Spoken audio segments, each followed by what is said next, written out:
சந்தோஷ் சந்தோஷ் கூப்பிட்ட ஓகேவா இல்ல சார்?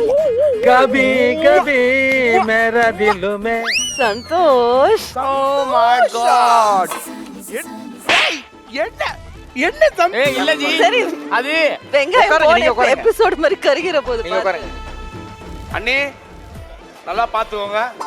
போயிட்டாங்க பாருடா டேய். அண்ணே. போயிட்டாங்க பாரு, எனக்கு உதவி பண்ண அண்ணே. வந்தாங்கடா. இல்ல உதவி பண்ண அவர் வந்தாங்கடா. அவர் வந்து ரொம்ப ஆடிட்டு உதவி பண்ண இருக்காரு. வந்தாங்கடா எனக்கு. வீட்டுக்கு வந்த அப்புறம் என்ன டேய். எடுத்துக்க அவங்களுக்கு? உதவி பண்ண வந்தாங்கடா எனக்கு. உதவி பண்ண வந்தாங்கடா அவங்க. ஏன் சிரிச்ச அவங்கள பார்த்துட்டு சிரிக்கிறாங்க அண்ணி. எனக்கு உதவி பண்ண வந்தா அதெல்லாம் ஒண்ணும் இல்ல நீ. சிரிக்கிறாங்க அண்ணி. டேய் பாரு, நான் ஜாலியா தான் இருக்கிறேன், அதெல்லாம் ஒண்ணும் இல்ல. சிரிக்கிறாங்க அவங்க வந்தா மட்டும் சிரிக்கிறாங்க. குடும்பத்தை கலைச்ச பையன் நான் சொல்றேன் வேணாண்டி. அழுவுறான் பாரு, கண்ணுல இருந்து ஒரு சொட்டு தண்ணி கூட வராது பாரு. குடும்பத்தை கலைச்ச பையன் இவன். கருகுது வெங்காயம். என்ன சொல்ற என்ன சொல்ற? வெங்காயம் இந்த வாட்டி கருகிச்சுனா வெங்காயம் கருகிச்சா? சரிப்பா போப்பா. அந்த செருபா போப்பாவா? புரியல எனக்கு. சரிப்பா போங்க. சரிப்பா போப்பாவா? அப்படி சொல்லு போறோம். முடியல